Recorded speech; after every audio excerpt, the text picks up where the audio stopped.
to welcome some of the scientists that have been responding to the COVID crisis, and also a company that is developing vaccines.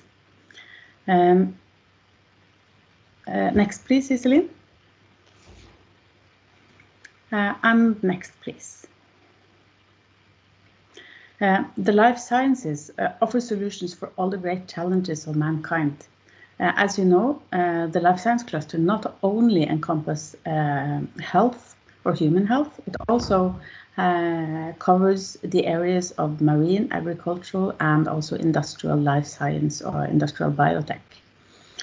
These areas are deeply intertwined. So, for instance, vaccines, if you develop a vaccine, there are many similarities across these sectors. Today we are focusing on some of the scientists and also how they have supported the ability to do testing for COVID-19 in this crisis, where everybody around the globe have been looking for the same reagents, the same test kits, the same machines.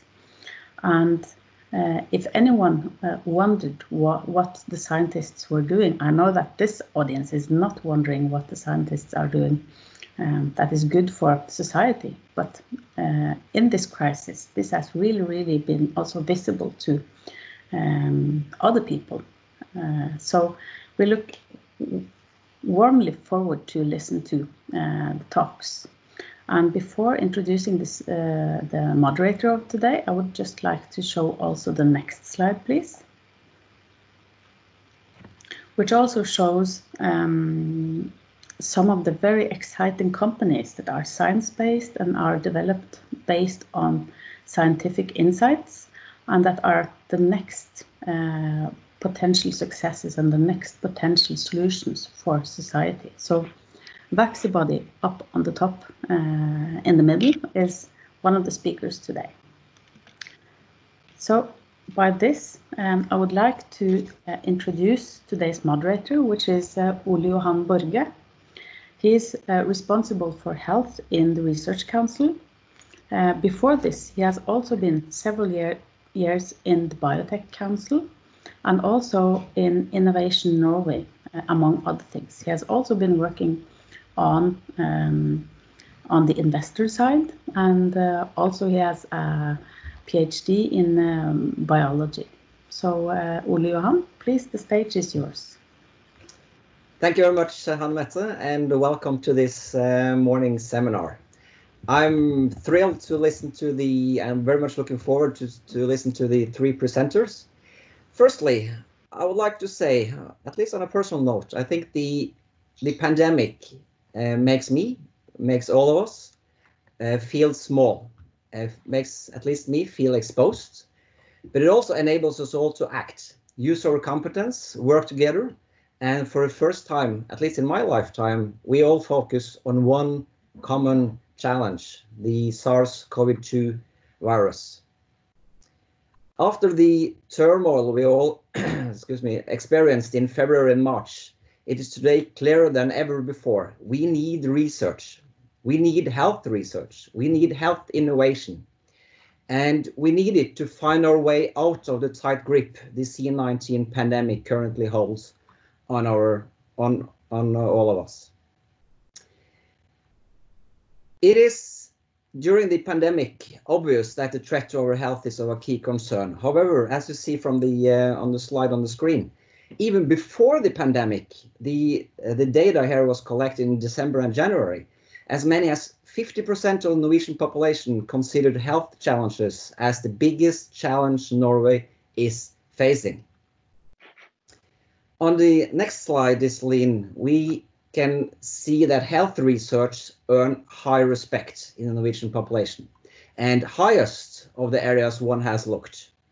If you look at the timeline in the lower axis, you can also see a significant increase during the pandemic, which you could envision. However, it's great to see that health research and health innovation earns high respect and even higher during a situation of crisis.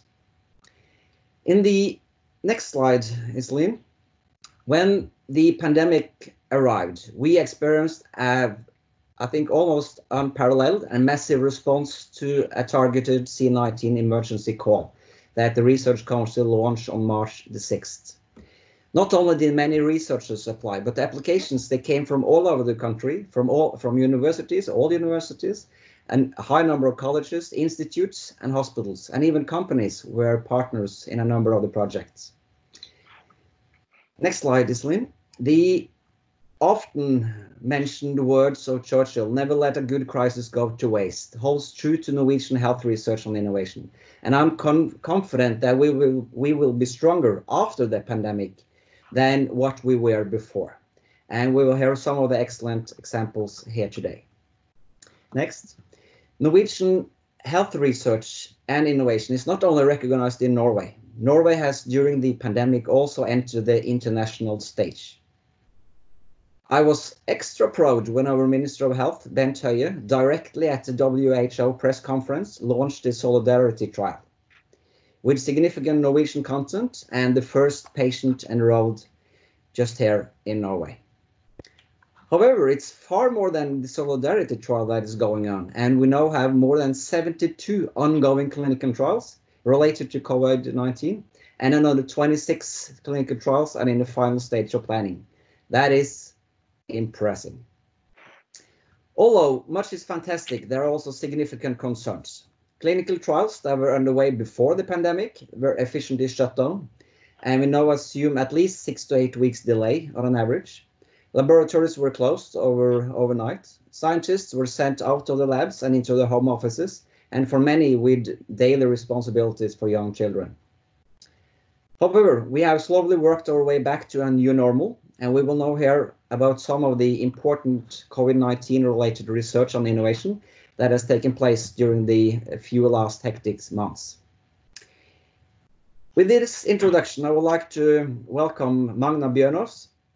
Magnar is a professor in molecular medicine at NTNU, Department of Clinical and Molecular Medicine. Magnar also holds a position at the Department of Microbiology at the Oslo University Hospital and University of Oslo. Magnar has a long-standing interest in DNA repair and genome integrity. Today we have invited Magnar to tell us all about the very important work he and his colleagues at NTNU did to increase corona testing capacity in Norway. Title of his presentation is Nucleic Acid Extraction Test for SARS-CoV-2 Detection, Diagnostic Solutions for the Future. Magnar, the stage is yours. Thank you. Thank you for the invitation. It's very nice to be here, and I'm happy to get the chance to present what we have done during the corona crisis. I will first give a very short background about coronavirus. I think most of you know a lot about coronavirus after all the attention it has received in media. Then I will talk about the SARS-CoV-2 diagnostics, and that's where we have made an effort to improve test capacity. So I'll talk about the challenge, the solution, validation, and I will also say a little bit about the impact of diagnostic or this type of diagnostic for future pandemics. And at the end, if it's time, a little bit about commercialization. So the coronavirus it has a viral envelope and it has a lipid bilayer. And within this lipid bilayer, you have an envelope, a spike, and a membrane protein that is anchored to the lipid layer.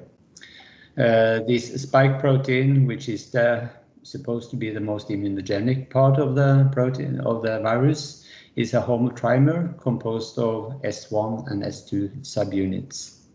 And it mediates receptor binding or membrane fusion between the virus and host cell. In addition, this is a positive sense single-stranded RNA genome, and the nucleocapsid is formed from multiple copies of the nucleocapsid protein.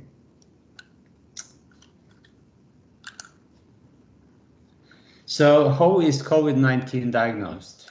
Well, The first, you need to collect sample, and the most common way to collect sample from COVID-19 patients, that is to take a sample from the throat or from the nose with a swab.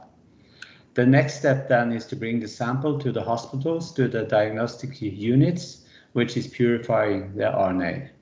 And the final step is to run a real-time qPCR to identify if you have a coronavirus or maybe another virus or another pathogen. So what has been the challenges during the pandemic with respect to the diagnostic? Well, most of all, it's to purify the RNA. And this is because it's a shortage of delivery of kits to extract RNA. And on March 21, we got a request from St. Olav's Hospital about kits for viral RNA extraction. So this was a request to the research laboratories. Of course, we didn't have the amount of extraction kits they were requesting. And in addition to that, they couldn't get delivery of the kits that they were ordering the week before. And they were told that they couldn't get this order at least within 1 to 2 months from the commercial companies, the industrial companies. So what we decided to do then was to try to make an in-house RNA extraction method, because we realized that this shortage of delivery, that will last for a long time. And since we are a laboratory which has a major focus on genome dynamics, including technology that involve extraction of RNA and DNA, we started to look at our protocols and thought about what could be a high throughput protocol for RNA extraction of coronavirus. So we put together a cross-disciplinary team. So this is in front of the laboratory center in Trondheim. So this is a building that is hosting the unit of laboratory medicine. This is a unit of about 150 researchers at the medical faculty, and which I'm leading. But it's also hosting the diagnostic at St. Olav's Hospital. So here you have Per Arne, Lars, and Sten Even, which has been key personnel at our department. And then in the middle you have the chief bioengineer, Janne Malmring, and the section leader for microbiology, Inger Johanne Haugen. In addition to that, we teamed up with people from chemistry and a group headed by Shulalit Bundadai, and he has specialized on making nanoparticles for several years, and particularly nanoparticles for nucleic acid extraction. So we then decided to make a method which is based on magnetic nanoparticle technology, and then a simple lysis extraction. So we started that March 21, and March 29 we had the first, should I say, pilot kit available, and we gave that to St. Olav's Hospital, and they did the first test on March 30. So I will take you through this method. It's a movie of about 90 seconds.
Yeah, so what's new with this method compared to previous methods? Well, first of all, we worked quite a bit on the lysis buffer. We wanted to make a lysis buffer which is both easy to make, but which is also well adapted to breaking up lipid bilayer virus such as coronavirus. So we tried a number of different solutions for that. The other invention is, of course, the magnetic nanoparticles. And I should say that these are not the same as the Ugelstad beads. Those are polymeric particles. These are made of metal, and they are nanoparticles and not microparticles like the Ugelstad particles. And finally, it was, of course, important to ensure that this method could work with the downstream PCR, RT-PCR kits. So we have tested this against a number of the commercially available PCR solution to ensure that it's compatible. So what was key for method development? Well, I've already mentioned optimization of lysis buffer. You need to find a lysis buffer which is simple to do. You don't need to make a lysis buffer which is so strong that you can open up everything, but you need to make something which is adequate for the viruses. Optimization of magnetic nanoparticles, where we did a number of different sizes, chemistry, surface treatment, and so on. Actually, altogether, we could select among 70 different batches of magnetic nanoparticles. And it was also important for us that this method could be upscaled to large production and high throughput screening.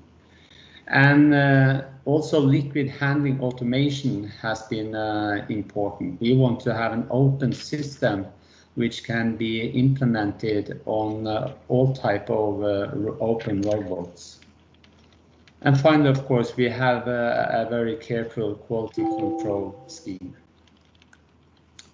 So the magnetic beads production, well, this starts with the metal precursors, and we add reducing agents, and then you get iron oxide nanoparticles. And then we do a siliconization to cover the beads with silica. And in background, you see an electron microscopy picture of the beads we are currently using. And you see most of them, or they are quite monodispersed particles. So I mentioned that we did validation. I just want to show you one validation that was done by one of the hospitals. So this is not done by our own lab. So in this validation, they used the biomarker, which is quite commonly used in diagnostic or viral RNA, and they did 96 samples. 25 of these samples were COVID positive from the diagnostic, and they were full match with our kit, which is the black bars, and all negative samples were negative, as they should be. But you could notice that we have an input in this of 100 microliters, where biomarker has 200 microliters. Still, 20 out of 25 samples show a lower CT value, indicating that we extract more RNA with our method than with the biomarker method. So at the moment we had this data from the hospital, we understood that we had a really good method and a sensitive method, which is at least as sensitive as most of the commercial kits on the market for extraction of RNA from coronavirus. So April 17, we got this method approved by Legemiddelverket and the health authorities in Norway. And I have to say that was possible because we could use the corona law.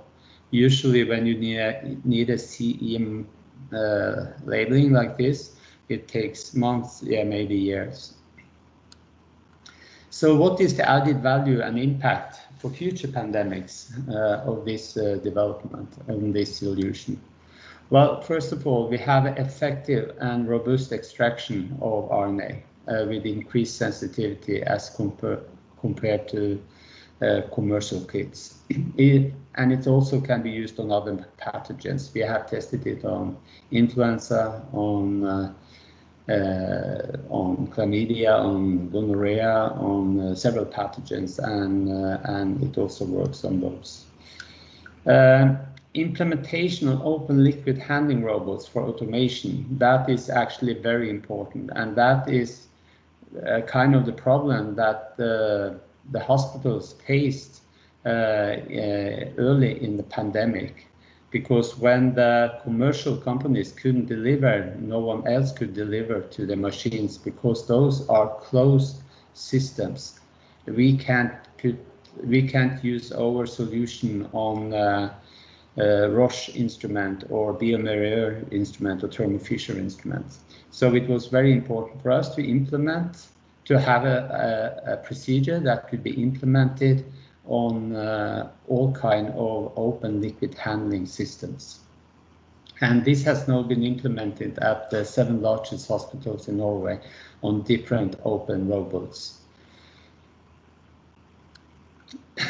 Extreme scalability in production. I should say that our test kit can be scaled up to very high numbers. We are currently producing about 1 million tests per week, and we are aiming for 5 million tests per week.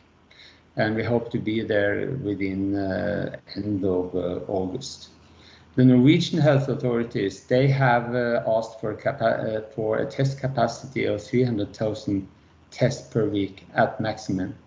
And they have currently made an order of 5.1 million for the next 17 weeks. And I should also say that what of added value here, I mean, the potential, this shows the potential cross-disciplinary research environments which we have at universities and integrated university hospitals. And I think there are many opportunities for new diagnostics that we have not explored that could be explored. Plan for distribution of the NTNU method. Well, so far we have been in what we call phase 1, where we have produced for the Norwegian health authorities 5.1 million units. And this is an agreement which is signed, and we have actually produced all these test reactions now. So the next phase for us is to look at international sale, and this is because we have got a lot of requests from other countries, both companies and health authorities and other organizations. And we maybe in this phase will be a bulk provider of the test kit. The third phase could be a commercialization, a startup, or a licensing. How do we think about industrial partners for distribution? Well, it could be those companies which are delivering RNA extraction kit, although I have to say in some respect we are competitors to them, but there are still some of those companies which are interested in delivering. So, but maybe the most likely provider is those companies producing PCR kit, because they would like to connect the PCR kit to a high throughput method for RNA extraction. And finally, robot companies. Some of the robot companies has also expressed interest in delivering the kit in a way to promote their own robots. So I have to say the commercialization team we have had on this project has been very important, particularly with Tonje Stegedal. They have helped us with the regulatory issues. They have also helped us with this phase 1 and also planning of phase 2 and phase 3. I would also like, there are many people to thank here. Of course, we have a production team now of almost 30 people and administration at the 2 departments at NTNU. We have, I should also say, the administrations at those, at the faculty and at the department. has been extremely helpful. And I already mentioned TTO, the Technology Transfer Office, which has been essential. And not at least, I should mention diagnostic units, not only at St. Olavs Hospital, but also at other hospitals, OUS, Stavanger, Haukeland, Aarhus, which has also used a lot of time for implementation. Although we have made a test reaction for open solutions, there is still, it's not straightforward to implement that on advanced robots. And of course, finally, the inventors, which is Lars Hagen, Sten Even Erlandsen, Per Arnaas, Anne Sharma, Shula Litbundadei, og Vegard Ottesen, and me. Thank you. Thank you very much, Magnar. That was very interesting to hear. First of all, a little bit practical. The webinar is recorded. I guess. Det litt ekko. Magnar, jeg tror du må mute mikrofonen din mens Ole Johan snakker. Ja, bra. Takk. Good. I'll start again. This webinar, it's recorded. Thank you, Celine. And will be distributed on YouTube afterwards. So keep that in mind when you write on your questions. And regarding questions, I want all of you, or at least all of you that have questions, which I hope are many of you, you should open the chat. You find the chat on the menu bar in the lower part of your screen. Click on the chat icon there and write in your question. And if you feel uncomfortable about writing in English, you can of course write in Norwegian, and we'll try to translate as best as possible.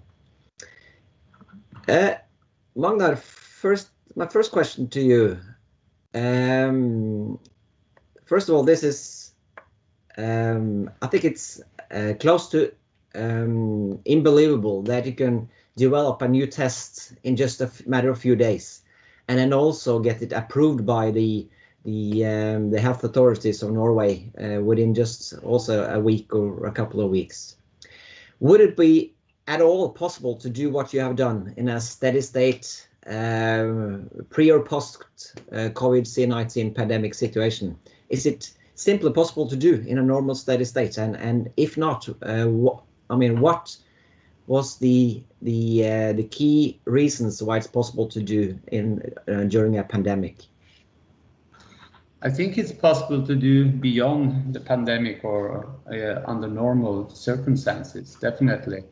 But I don't think we wouldn't have done this if it wasn't for the pandemic.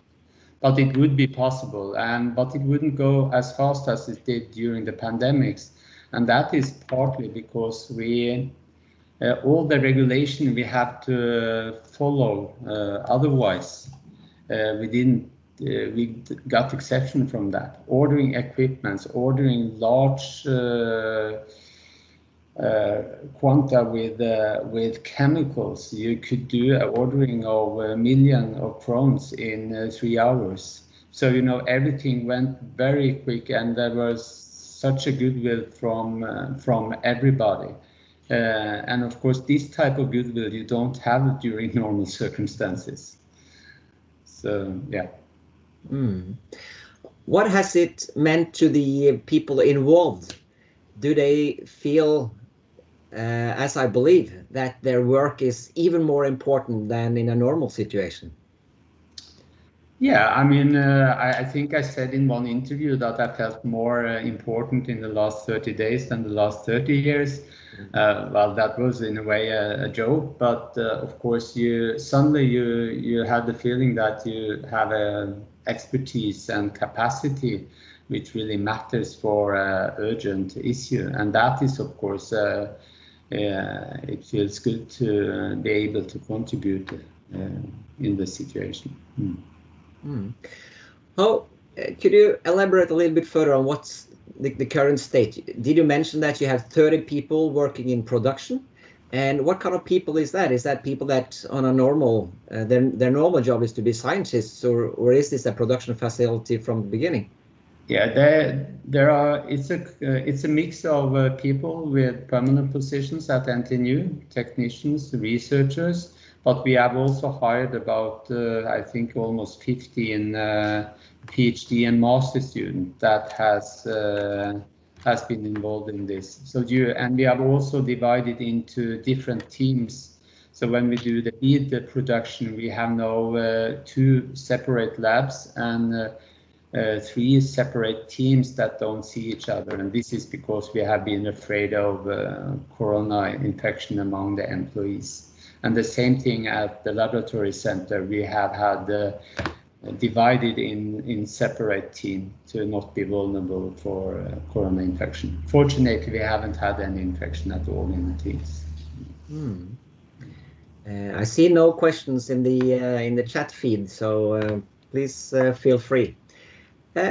I could continue on, Magnar. First of all, what should we learn from your experience that we should bring with us also after the pandemic?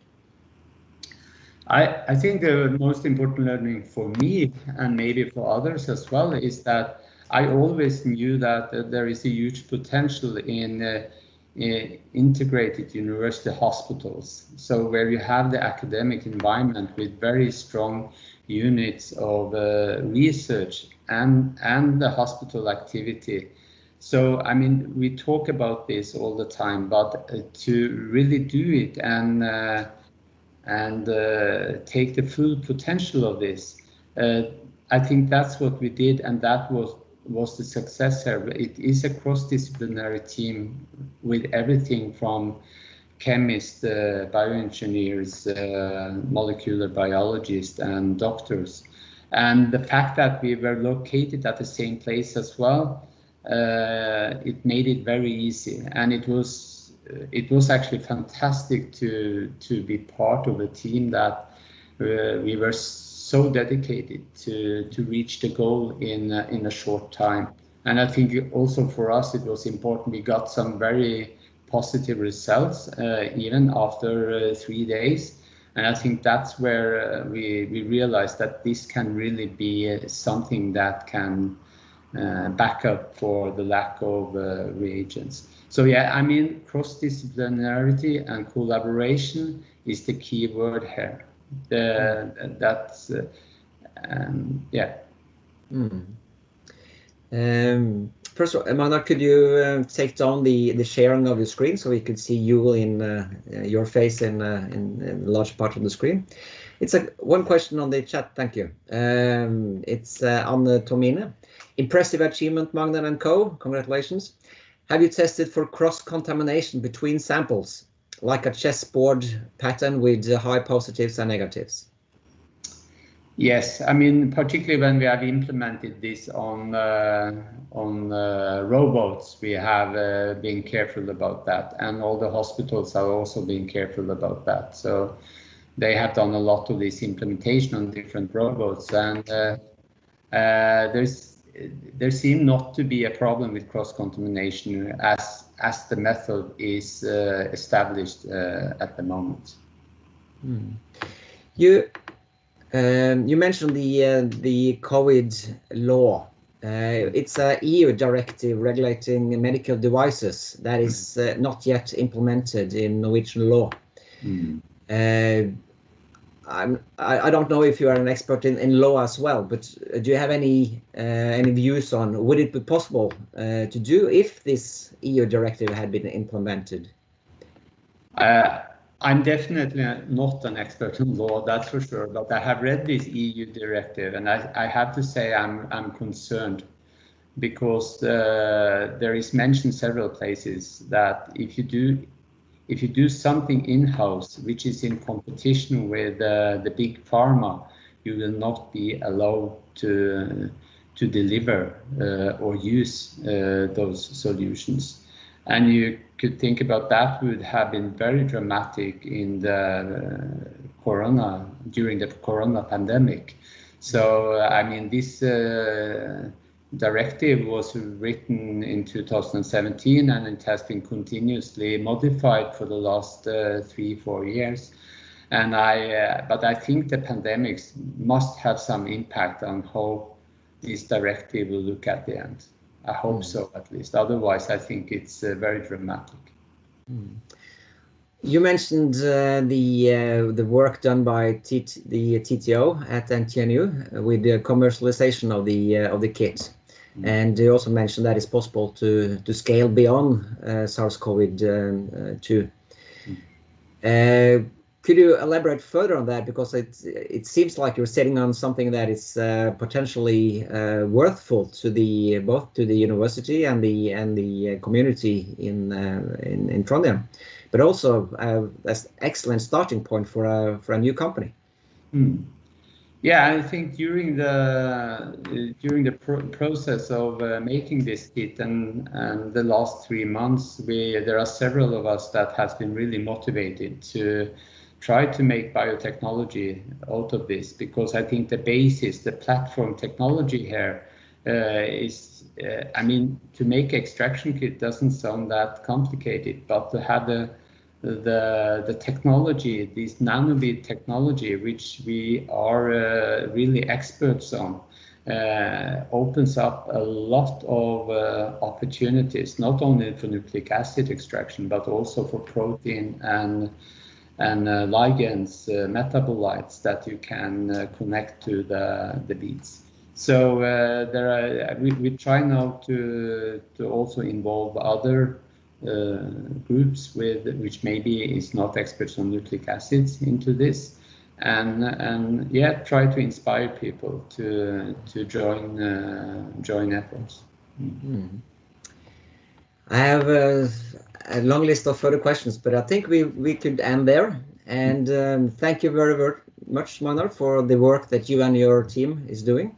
I think you should bring back the at least what I feel from the audience, and a high level of proudness almost to what the work you're doing and the speed it has been done. So thank you, and congratulations with and best of luck with the work ahead.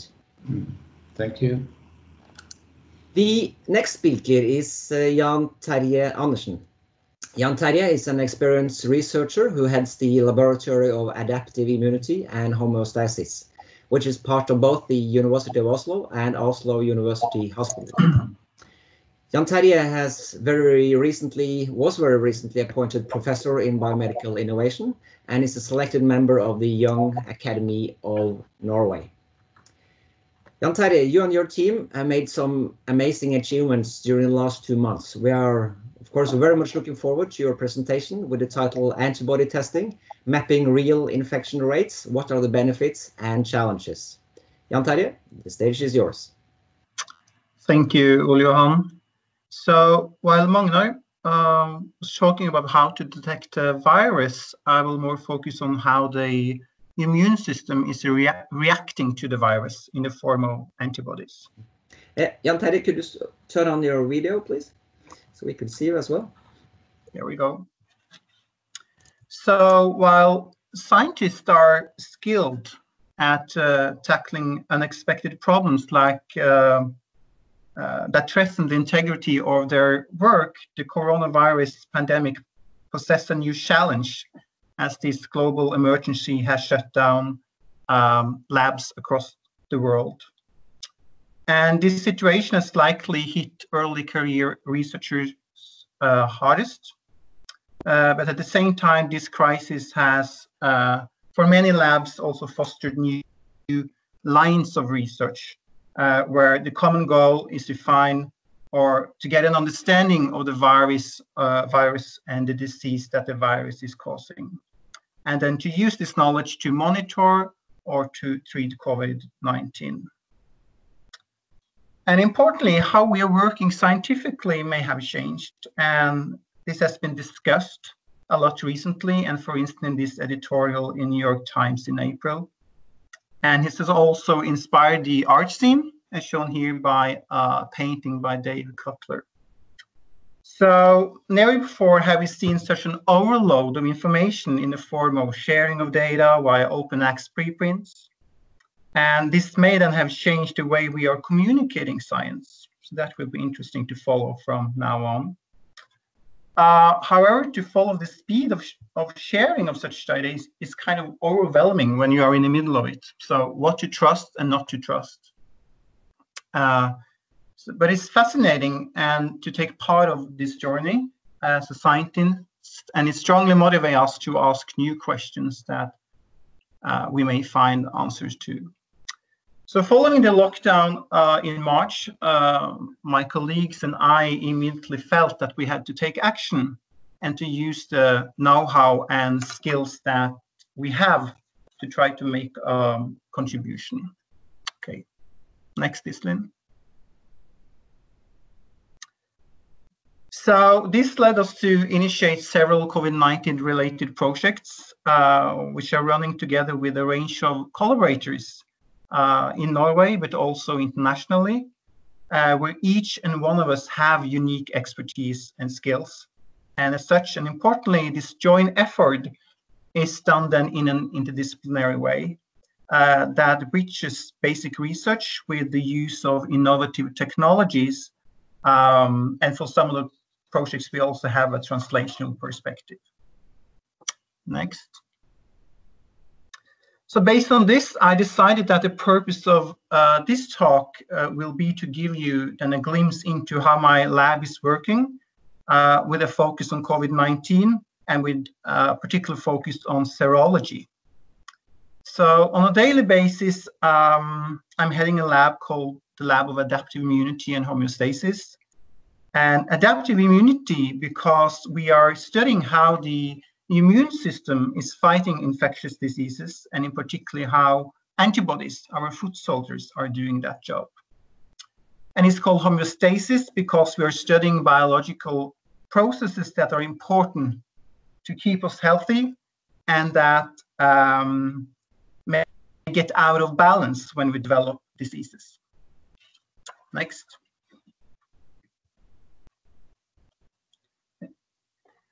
So here we can see students and researchers of my lab, and I'm proud of how they have tackled the lockdown, and I'm impressed by how they jumped onto the COVID-19 train to make a difference on different projects. So I would like to acknowledge them. Next. And each and one of the members of the lab, they have their unique know-how, expertise and skills that when brought together, we can then make things move quite fast forward to make things happen.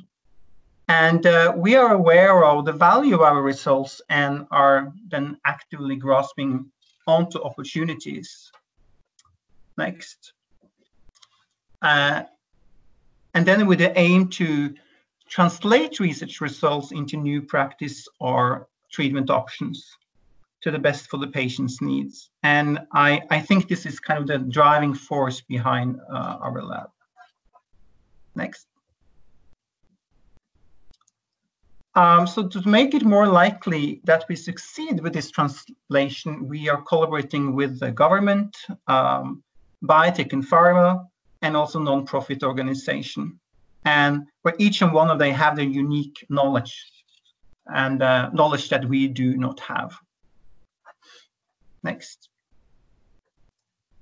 So importantly, this interdisciplinary way of working pays back on how we are doing science and kind of shapes the questions that we are asking.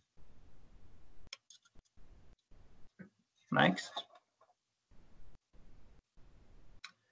So on the COVID-19 projects that we are running, we are collaborating with a range of teams, students, researchers, healthcare workers, stakeholders that all bring their unique expertise to the table. And some of those that we're collaborating with are listed here. Next. For the serology project, I will in particular highlight our fruitful collaboration with Fredriksen Johansen, who is heading the protein array group at the Oslo University Hospital. Next. So Fridtjof, he has established a very unique technology platform called Microsphere Affinity Proteomics MAP.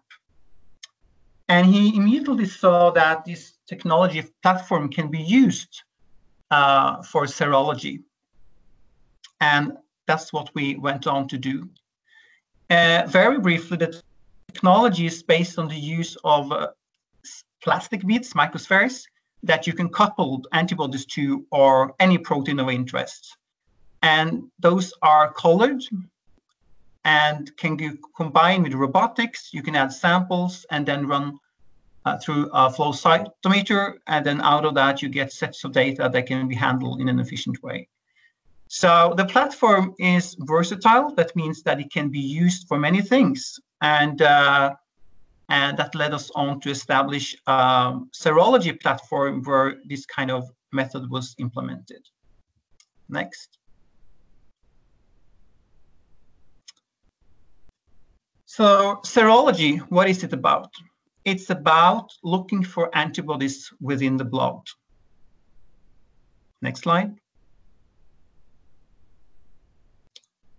And antibodies are proteins that can fight off infections. So antibodies are produced by certain immune cells of our body, and they are directed towards very specific intruders, in this case, the new coronavirus. Next.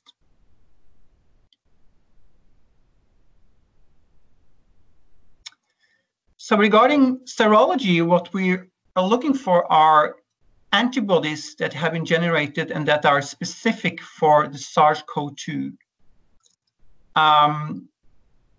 It's about developing a reliable test to measure whether you have been exposed to the virus and whether you have generated antibodies that are very specific towards the virus. Next.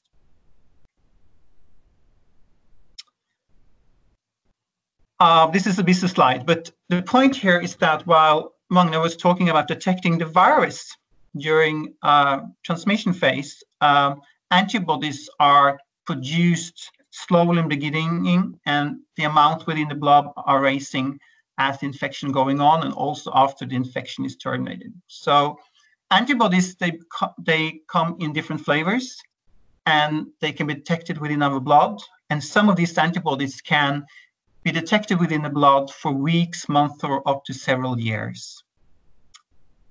And in particular, there's an antibody called IgG that can be detected for a very long time. And if you're lucky and you go through an infection, you may obtain so-called immune memory. That means that if you get reinfected, you can fight the infections much more efficiently than during the first exposure. That means that the cells that, for instance, produce these antibodies can be waking up and fight the virus from infecting your cells. Next.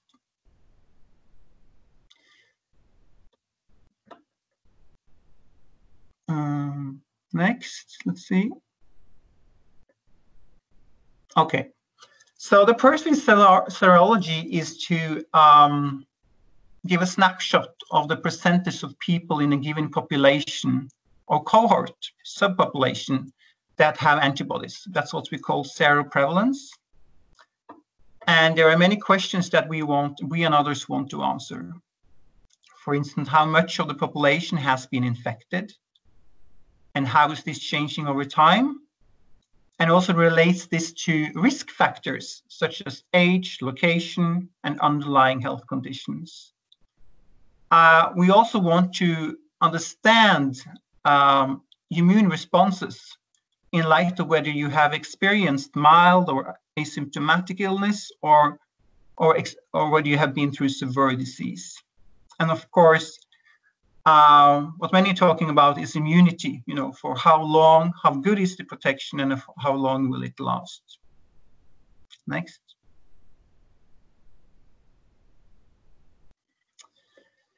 So, the first we looked for was a test that could give you a yes and no answer, that can be reliable and very specific and give an answer whether you have generated SARS-CoV-2 antibodies or not, to give you a yes and no answer. And we early on went in collaboration with the Norwegian Institute of Public Health to do population studies. And a few of those studies there have been a few press releases out, and that was in May. where we tested 400 and 480 subjects in 2 different cohorts. And those samples were collected from well-established cohorts led by the Norwegian Institute of Public Health. So that meant that every part of the regulatory stuff was in place, and the logistics as well. So it was quite straightforward for us to do these studies with then the established assay. So what we then found back in May was that there were below 2% of the population that had a moderate or robust response against SARS-CoV-2. And we currently are running several cohort studies that we will have press releases on in near time. Next. So we then went on from kind of having a simple but reliable test to establish a more robust platform where we can do advanced serology. That means that can give us more info than only a yes and no answer. We want to understand the antibody immunity over time related to COVID-19 and the severity of the disease. And another way of using advanced serology is for the need to identify blood donors that have recovered from COVID-19. Such donors, they may have mounted a good antibody response and produce so-called neutralizing antibodies. So, in fact, antibodies, they are humans' natural medicine. The immune system is producing antibodies to fight infections all the time. And this is also one of the principles behind vaccines. Next.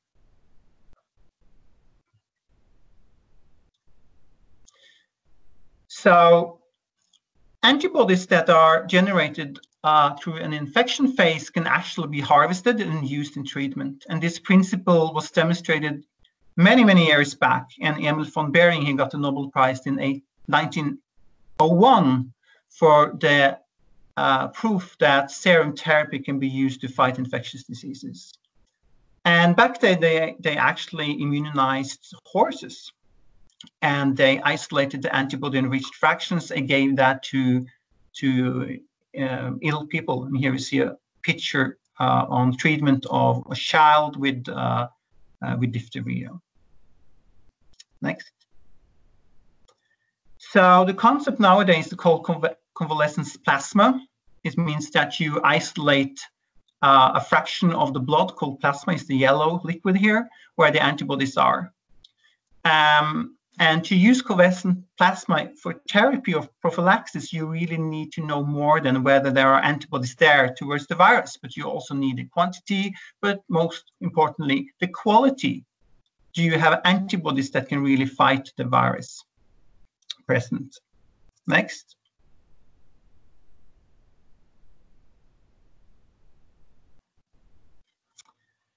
So the EU and the WHO, they have recommended that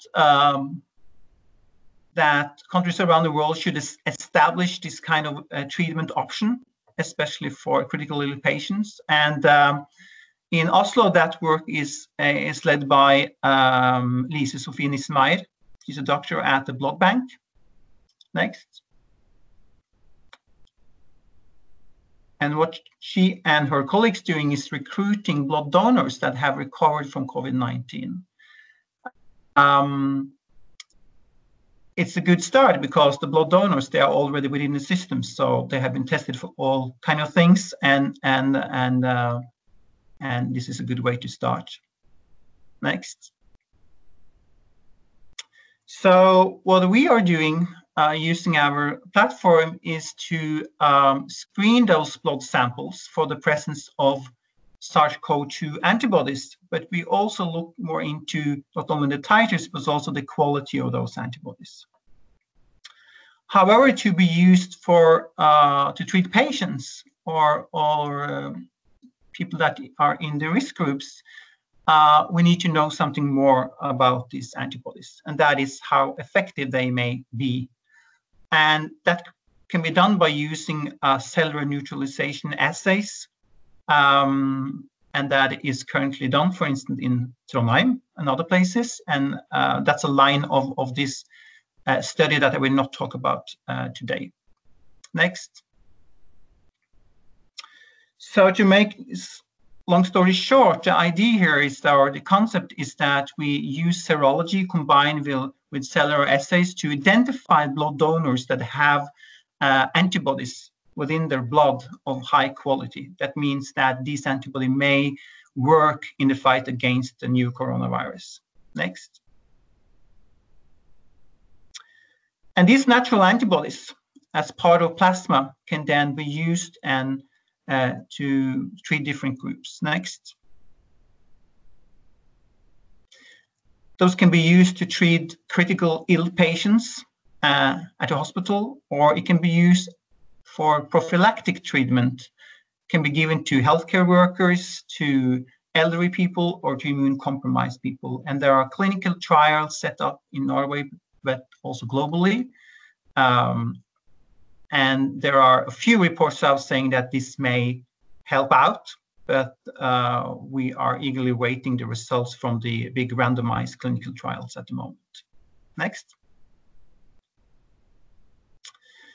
So then I go back a little bit to the lockdown and talk a little bit more specifically about the technology platform that we have. So as also Magnar pointed out, there were kind of a stressful situation back then.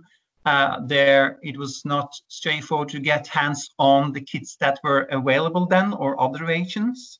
And there were a lot of preprints out saying that this and that kit may work, may not work, and so on.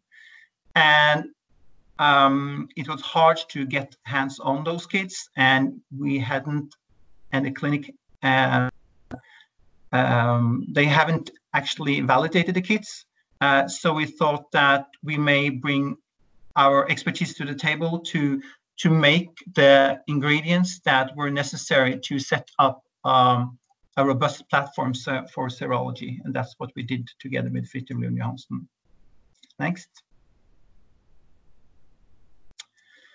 So we set some criteria for the platform, and that was that our test should be reliable, sensitive, robust, may allow high throughput.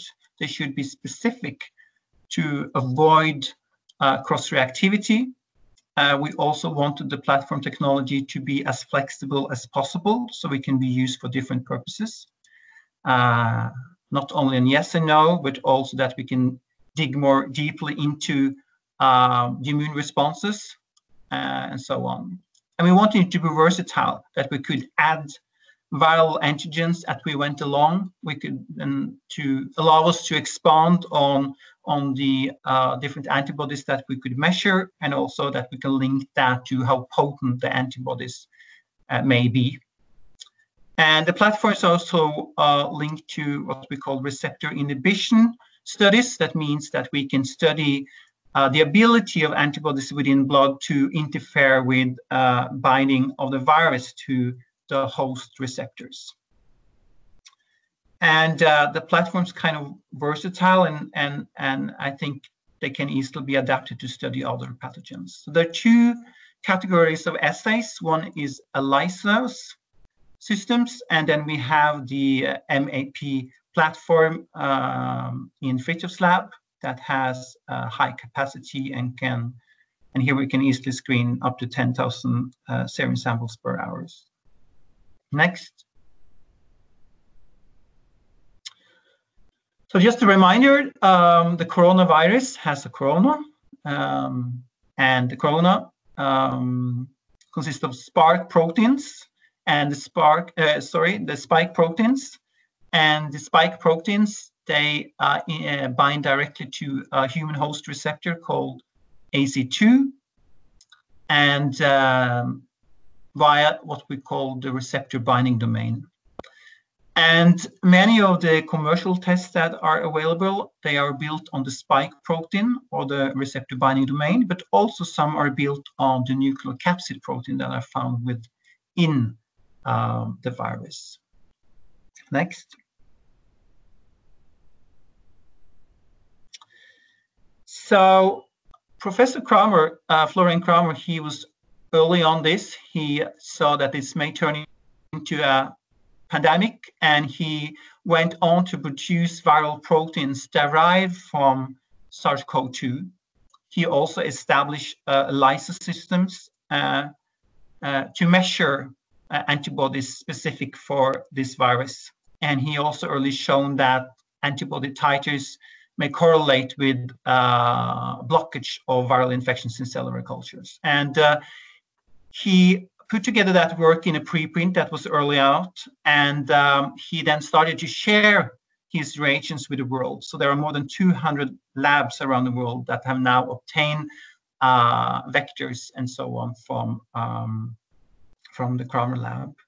And the ELISA system here early on established has also been implemented in clinical laboratories, and it received emergency use authorization by the New York State for some time back. And this preprint went then into a publication in Nature Medicine quite recently. Next.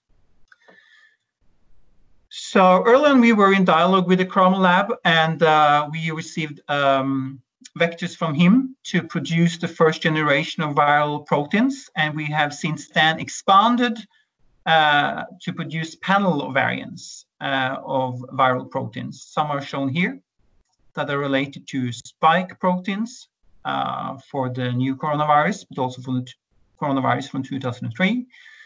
We produce receptor binding domain versions and also the nucleocapsid protein that are found within the cell, in addition to other proteins. And here you can see Karine and Heidun working in the SAB lab to produce these viral proteins in a serum-free XP293 expression system. Next. So these viral proteins, they go through different purification steps to obtain ultra-pure fractions. And here you see Agnete doing that kind of purification job, and what you get out are pure protein fractions as seen on this gel. Next.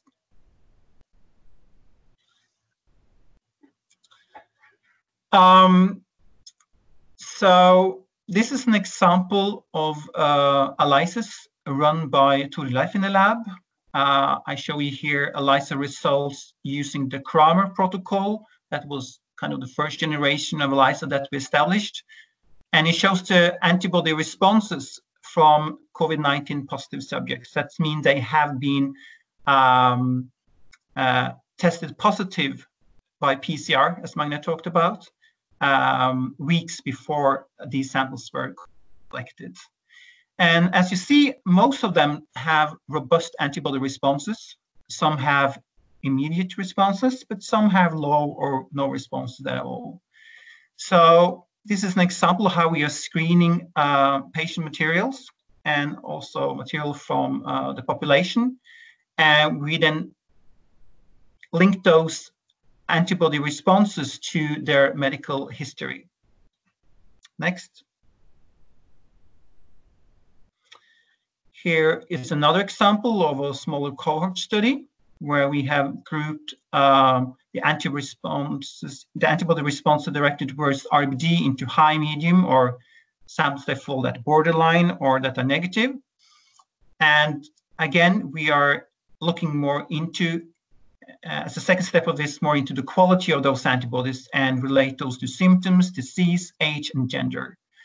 And we have done a lot of benchmarking where we have compared the different methods that we have established, the ELISAs, also the array system, with the commercial kits. And we hope to have that work out very soon.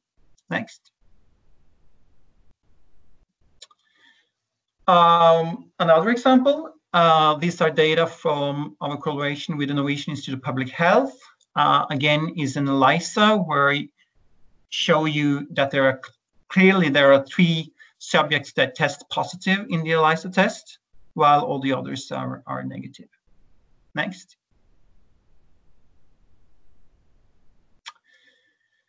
So that was a little bit about the assays. I didn't provide you with the details on it. There are a lot of tricks that we do that we will reveal soon, I hope, in a preprint. There are a lot of key questions that we now are looking into.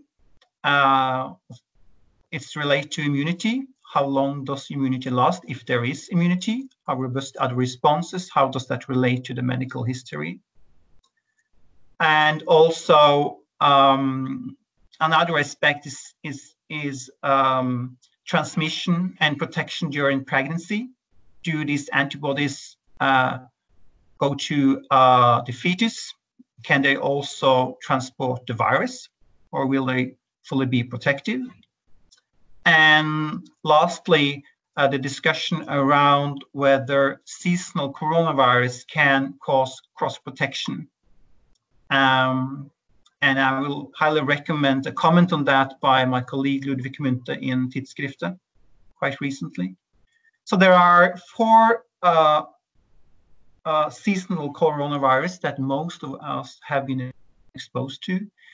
And the question then is whether immunity raised against these coronaviruses can contribute to that some of us are responding better than others to SARS-CoV-2. There was an interesting preprint out last week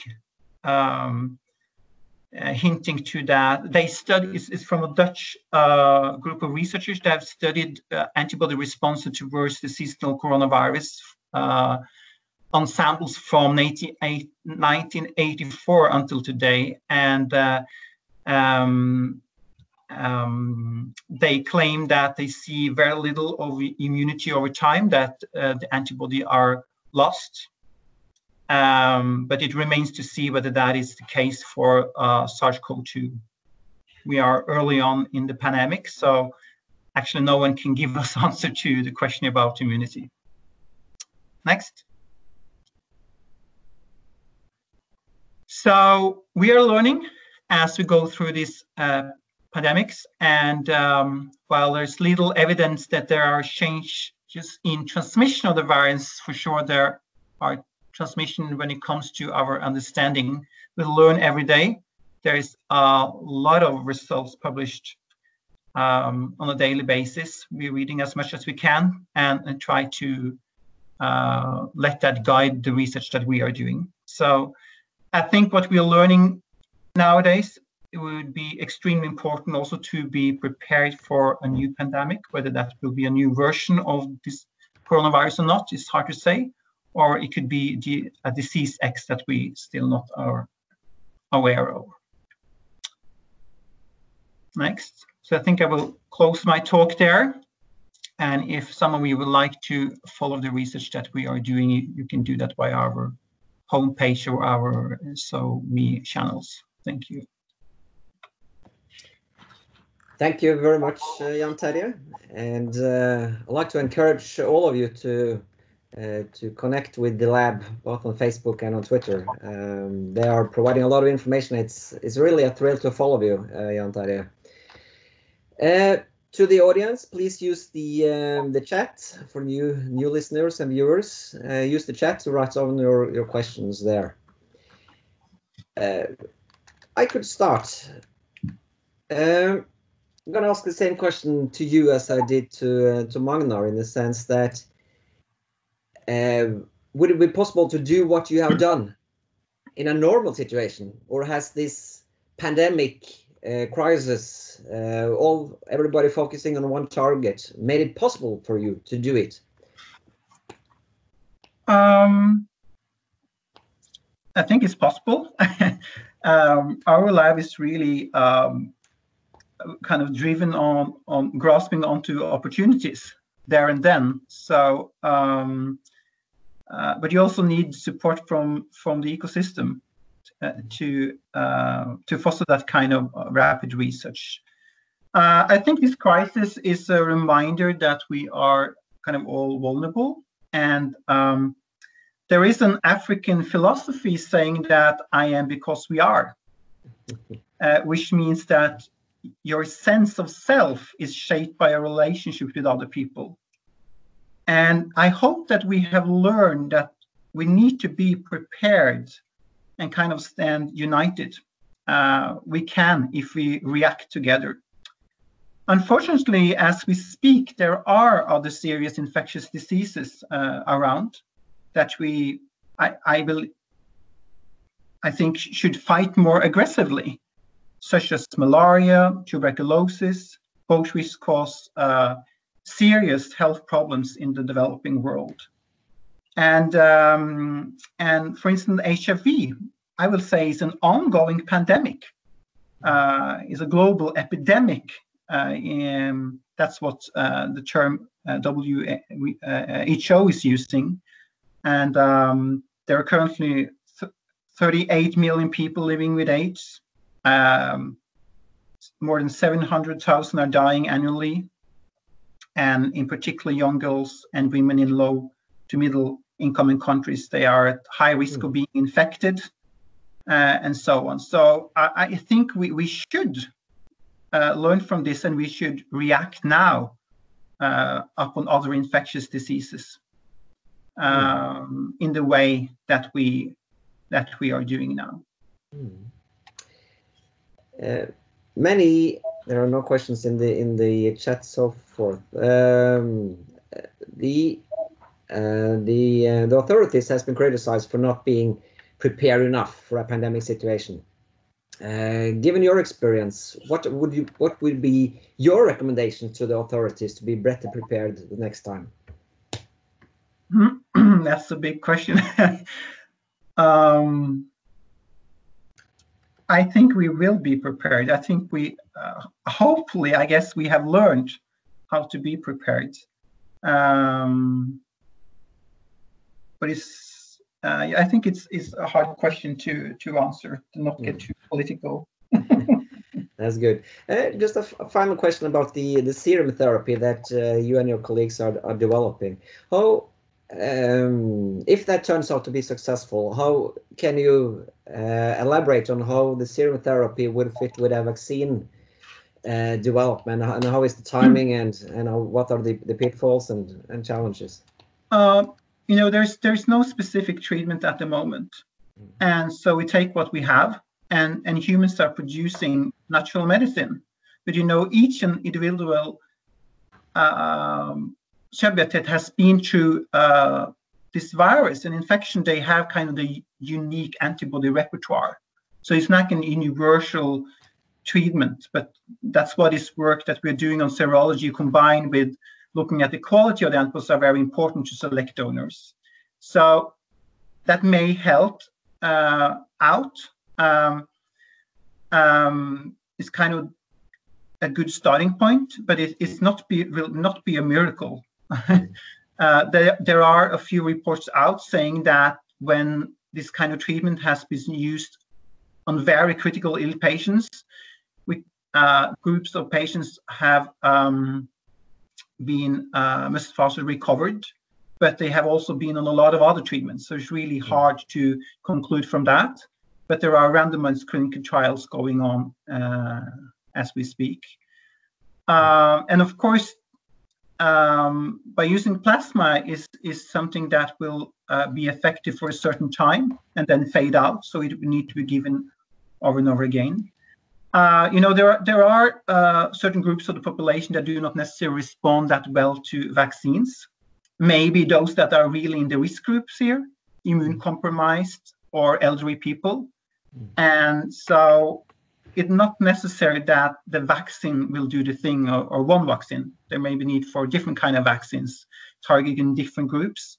And I think we will see that there will be kind of a treatment toolbox that can be used to treat different groups. There will be maybe plasma can be used. There will be vaccines. There will be other biologics used to shut down the chronic inflammation in the lungs. And there is a race in the clinic now to get through so-called broadly neutralizing antibodies. Jan Terje, thank you very much for your work. Pay forward our gratitude to your colleagues, and thank you for your presentation. Thank you so much. Then we continue to the next speaker, Agnete B Fredriksen. Agnete is President and Chief Scientific Officer in the company Vaccibody. The Core Vaccibody technology was developed during Agnete's PhD work at the Oslo University Hospital, and she's one of the co-founders of the company. We are all looking forward to your presentation entitled Immunotherapy, Research for the Future. How can we cure what we haven't faced yet? Agnete, the stage is yours. Thank you, Johan. And thanks for everyone for listening in. I'll try to talk a bit about mainly the focus of vaccines and immunotherapy for the future, and all the information that we are gaining from going through this pandemic and the efforts that are going on throughout the world in order to develop a vaccine. So next. So vaccine development, and thanks to all the previous speakers for giving a lot of background information here. What we're doing with a vaccine is first and foremost to select an antigen from the virus, either on the outside of the virus or inside the virus. And this antigen is incorporated into a vaccine. Sometimes this is sufficient.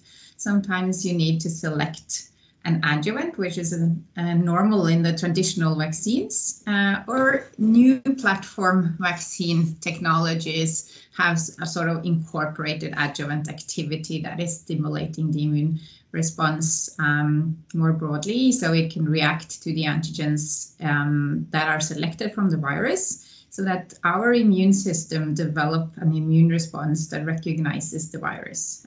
This can either be, as we heard a lot about today, an antibody response.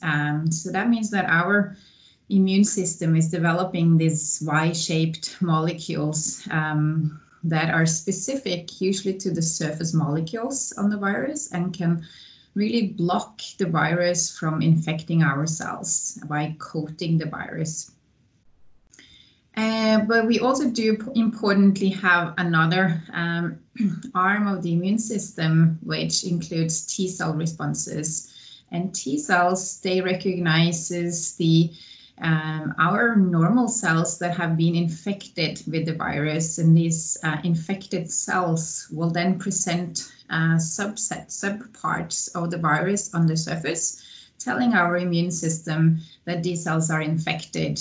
And since the virus is infecting our cells and then using our cells machinery in order to replicate and then spread from cell to cell, it can be a very important arm of the immune system that the T cell responses are able to recognize these cells rapidly at the early set of the infection and kill these cells, and then limit the spread of the infection and eliminating the disease in the end. So these are two important arms of the immune system involved when we have a viral infection. Next step, please. So in the case of these pandemics, we usually have very limited time from identification of the virus. So what happened here was that the genome of the virus was sequenced and published. And then these viruses are normally quite simple in structure, so they have a dominant protein that is expressed on the surface of the virus. And viral vaccine development have traditionally focused very much on generation of antibody responses that are blocking the virus from infection. There's been very little focus on T cell responses in viral vaccines compared to cancer vaccine field that we have a lot of experience with in Vaccibody. So the spike protein is the dominant protein, which is a large protein on the surface of the viruses. And this includes a receptor binding domain, the RBD that Jan Terje talked a bit about. And it is this receptor binding domain that will bind to this ACE2 receptor on the surface of the lung epithelial cells, which is predominantly the cells that this virus will infect. So the idea when you have the insight into this virus, and it looks a bit similar to other coronaviruses, was rapidly then taking out the spike protein and incorporating the spike protein into the vaccine. And that has happened either in an RNA vaccine format, DNA vaccine format, recombinant protein vaccines, it's vector vaccines, it's inactivated vaccines, live attenuated vaccines. Most of these formats have all used the full-length spike protein in order to predominantly aim at generating antibody responses to this surface protein of the virus with different vaccine platforms. And the timelines have been extremely challenged here, which is normally takes years, and it is risky and also quite it's expensive to develop vaccines. So this is normally done with the stage gating approach. So trying to do one step at a time and generate data. And if the data looks good or semi-good or bad, you go back and optimize and make a better version of the vaccine and then move forward into the next step. In order to be able at all to provide a vaccine that can help the community in this case, the entire stage gating has been challenged. The manufacturing processes have been challenged, and also the selection of the antigen and the antigen design has been challenged. This has resulted in, I think, all vaccines in the clinic so far, except one from BioNTech, includes the spike protein as the antigen. Well, there are a lot of biotech companies working on different antigens as well. We can move to the next slide. So WHO also put out some criteria for COVID-19 vaccines. They've changed the criteria over the course of the pandemics. Obviously, it is very important to have a vaccine technology that can provide rapid immunity in these cases, so you don't have to get the entire patient population to wait a long time from getting the vaccine until they are protected from the infection. And also the number of doses. So normally we go back and get a booster dose of the vaccine in order to provide long-term immunity or to be able to generate an immune response that hits the thresholds that are needed for immunity. To have a vaccine technology that is able to provide rapid onset of immune responses after one dose is maybe the most challenging and what we are missing mostly in the community these days. And most of the vaccine technologies in the clinic will end up doing at least 2 doses. As you see here, it's a high focus on neutralizing antibodies, and there has been also obviously a wish for moving forward rapidly with the technologies that has been in the clinic before and have proven safety and also manufacturing capacity, history, and with both humoral and potentially also cellular immunity proven in the clinic before. And then more and more focus obviously on the ability to scale up the manufacturing and speed up the entire process as we move along. Next slide.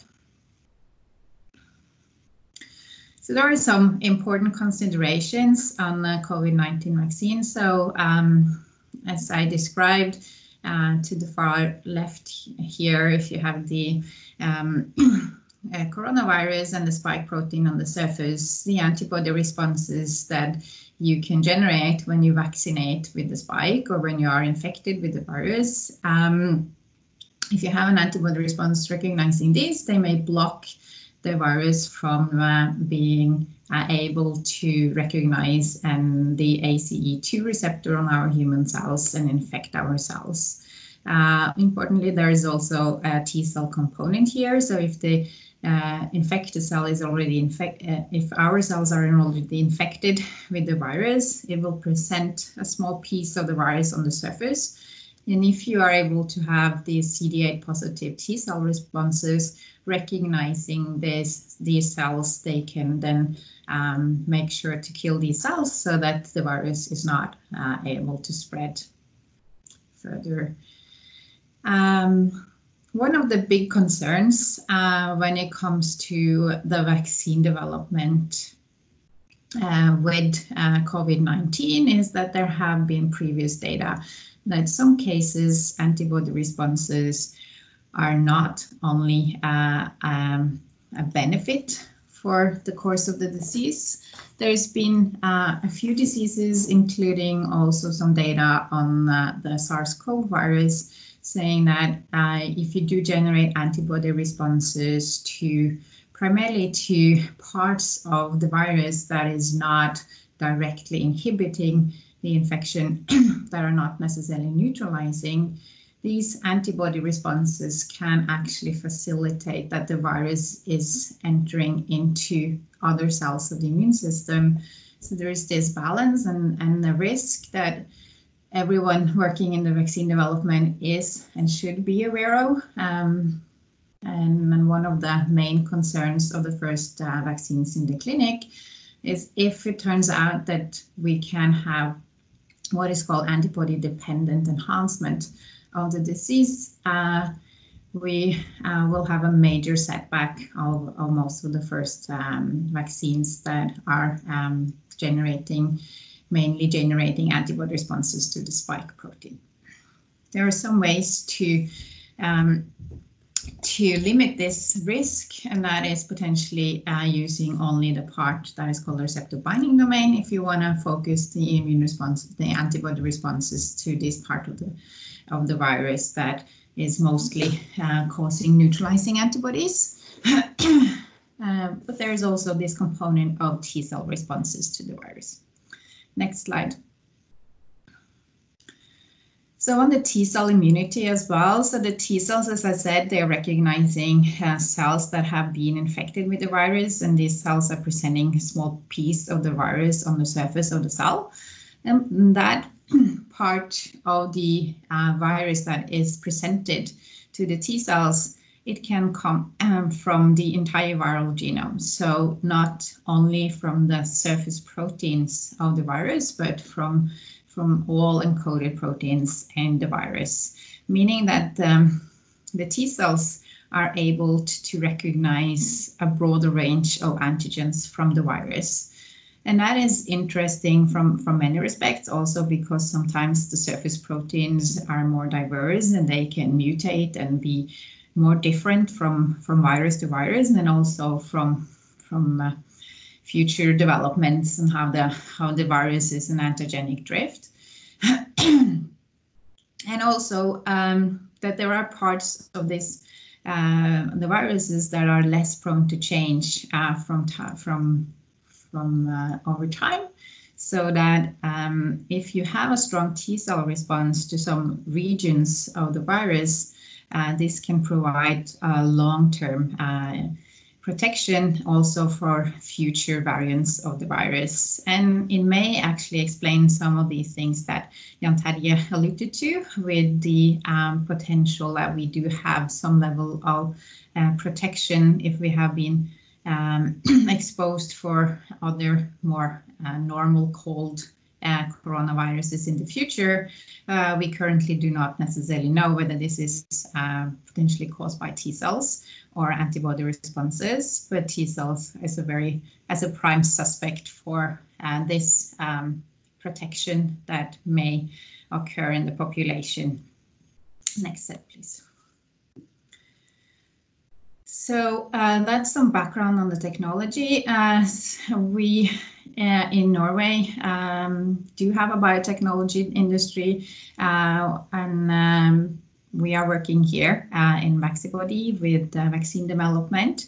So I'll tell you a little bit about what we have and what we could contribute with in the future, and what would be the ideal characteristics of a platform for pandemics in the future, and whether or not we can believe that we can contribute against pandemics. Next slide.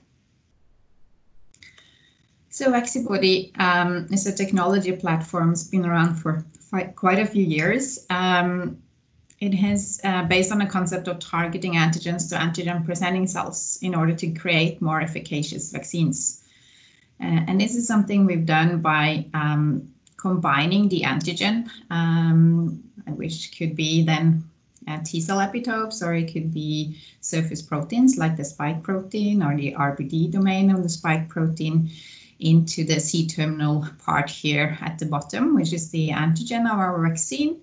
And then what we've done with the Vaccibody is to combine this with the dimerization unit and the targeting unit. And that is based on the knowledge of the immune system and how immune responses are initiated and generated by knowing that the antigens need to be delivered to a subset of our immune cells, which is called antigen-presenting cells, in order to generate rapid, strong, and long-lasting immune responses.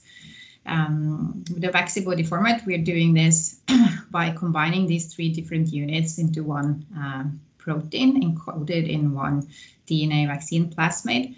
And we have a technology where we can switch the different targeting units and the antigens easily from disease to disease or patient to patient. Next slide, please.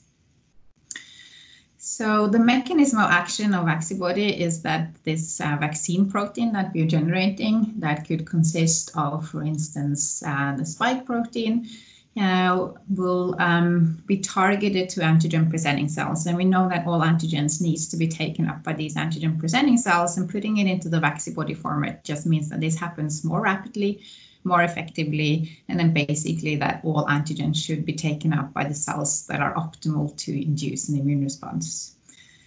When it is taken up, we can use different targeting units that either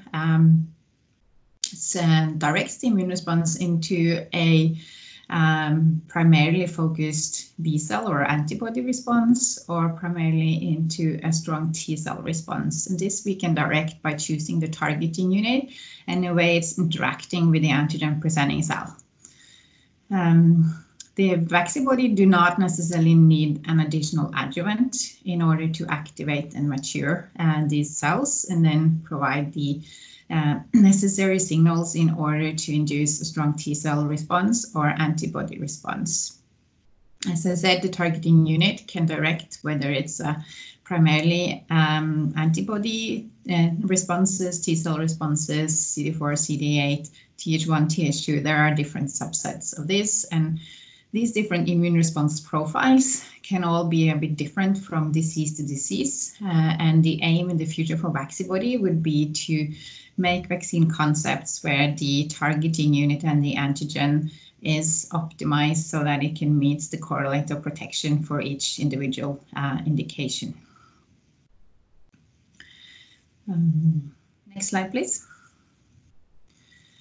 The important thing also for pandemics and in principle for all vaccine development is that the delivery mechanism is patient-friendly and easy to upscale.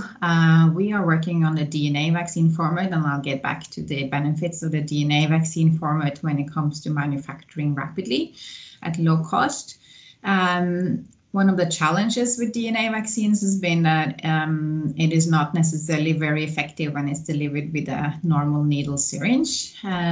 Fortunately, there is another technology that is called jet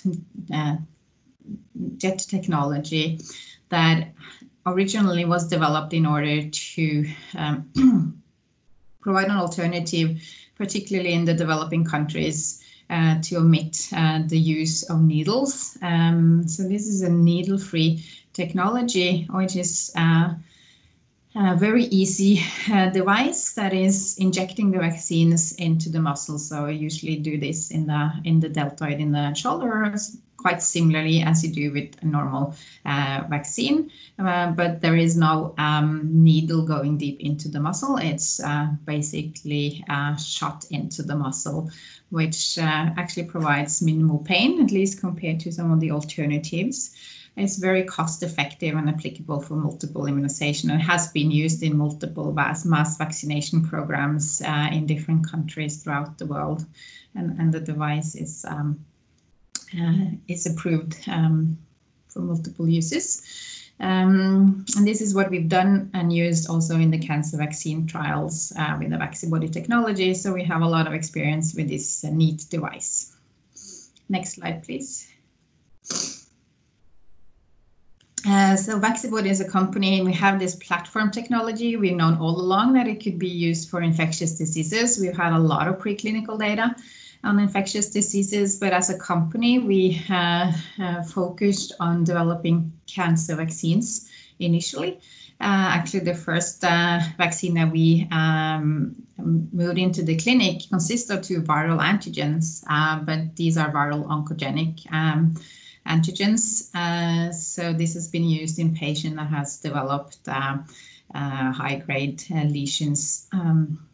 And then also we have a lot of experience now making 1 vaccine per patient. So in the VB10-NEO product that we are actually taking a tumor sample from each patient, identifying the mutations that we would like the immune system to react towards, and incorporating those into the vaccine per patient, manufacturing 1 vaccine per patient and giving it back to that particular patient. That has been quite similar to the pandemics, an opportunity to really challenge both the standard procedures on manufacturing and the regulations by the authorities on manufacturing of vaccines. It's very important then that you have a manufacturing technology that can be rapidly manufactured at low cost with a process that is standardized and high success and challenging the timelines. So in this case, we're actually manufacturing 1 vaccine per patient now that we can do in a very short time frame within a few weeks. And then from 1st of April, Vaccibody announced that we will now also start working on infectious vaccines using this technology in patients as well. And that was in the middle of the pandemic. That choice was done before COVID-19, but obviously this is very interesting for us to follow now. Next slide, please. I think I'll move rapidly. Exactly. Yeah, I will rapidly do this. So this is just some information that we have the viral vaccine that we've used in women with precancerous cervical lesions with very promising results on safety and immunogenicity, and also some links to clinical efficacy. And this is now moved forward into a combination study together with Roche. And next slide, please. And then this is the fully personalized vaccine where we released data last year, interim data from this study showing that we have 100% manufacturing success rate with this vaccine. And we are very encouraged by both the immunogenicity data and what we observe as a correlation with the clinical responses in these first few patients. Next slide, please. And as I said, importantly, and also very importantly, moving into infectious diseases, the data from these studies show that our vaccine technology is very well tolerated and safe. We didn't have any serious adverse events in the monotherapy study in VB1016. And importantly, with the manufacturing, DNA vaccines have a lot of advantages. So we believe that this is a very good starting point for moving into the field of infectious diseases and particularly potentially in pandemics. Next slide. On the viral side, Vaccibody has a lot of experience with preclinical data, both for viruses, bacterial and parasites. Inducing rapid, strong, and long-lasting immune responses, both on the humoral and T-cell response. And you can move to the next, and the next, and the next. So that is to summarize. On the efficacy side, Vaccibody know that targeting our vaccines to antigen-presenting cells creates both rapid and strong immune responses, and that can actually then lead to that we can have a vaccine that can have either fewer and or lower doses than most other vaccines, generating the immune responses that is needed, important for pandemics. This is both on the antibody and T-cell response side. Since we have a lot of experience with vaccinating patients that already have developed disease in the cancer space, and we see this rapid onset of immune responses after one dose, we think it's interesting also for the future to evaluate whether this can actually be a vaccine platform that can provide therapeutic efficacy in infectious diseases if we are able to vaccinate infected patients at an early stage. We have an attractive delivery mechanism that we believe is applicable, and since the T-cell responses then can also have a high potential of having a response to conserved immune responses, that will be interesting for the future. And as I said, on the manufacturing side, this would be a high advantage to use DNA vaccines, and on the safety side as well. That was that from Vaccibody. Thank you very much, Agnete. And of course, please feel free to fill in your questions in the chat. I would like to ask the same question to you as I did to Magnar and Jan Terje. If we should learn from the current situation, what will you recommend us to keep also after the COVID-19 pandemic? No, I think this is really challenged what I said initially, our standard procedures on how to develop vaccines and all this stage gating that we are having on, and then the need for a lot of risk funding that we are seeing at the moment to be able to work on the manufacturing and assume that everything will go according to plan, so that we don't have to have this stage gating in order to meet the timelines. I think that is very interesting, and we've seen the same on the personalized vaccine field, that we need to challenge all the standard procedures in close collaborations with the regulators, because we don't want to risk anything on the safety side at all. That would be really a major setback. To follow up on that regarding risk and the speed that we see in the 200 or so different vaccine strategies that have been tested worldwide, are you afraid that we're moving too fast in developing a vaccine, or do you think we are able to keep the speed high enough but not too high, in the sense that the risks might be too high? I think that answer will come. I don't think I dare to really predict this. I think it's very important that we take time to evaluate the phase 3 data, which is actually where that's the first time that you will see some of the most important safety signals that we are a bit worried about for the first vaccines. And I think that will going to be very important, that we take time to validate these data in sufficient number of patients that are actually in an exposed area for the virus, before this is distributed too broadly. I think that's important still. We're running out of time, but one final question. The Norwegian authorities, they're working fairly hard to attract vaccine clinical trials to Norway.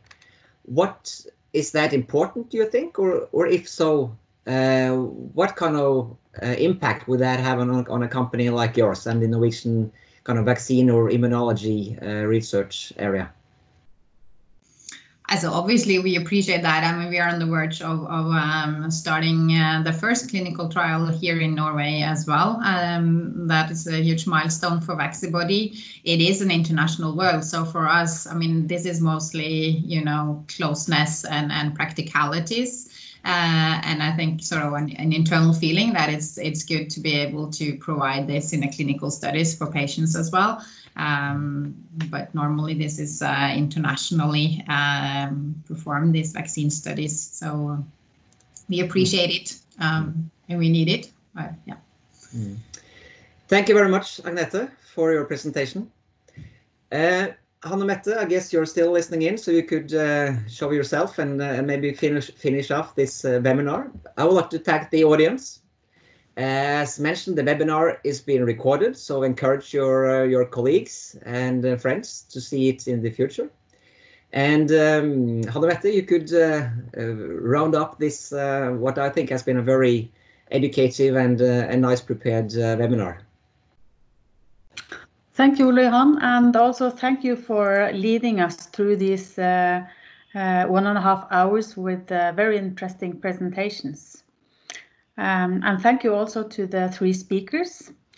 In the discussions, you have also brought up some interesting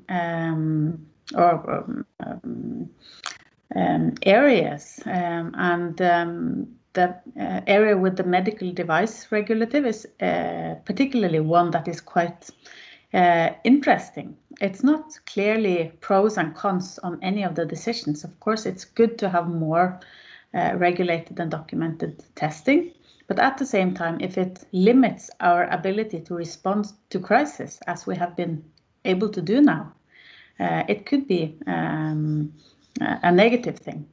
And also, as Magnar pointed out, this is actually a base for new innovation and new product development.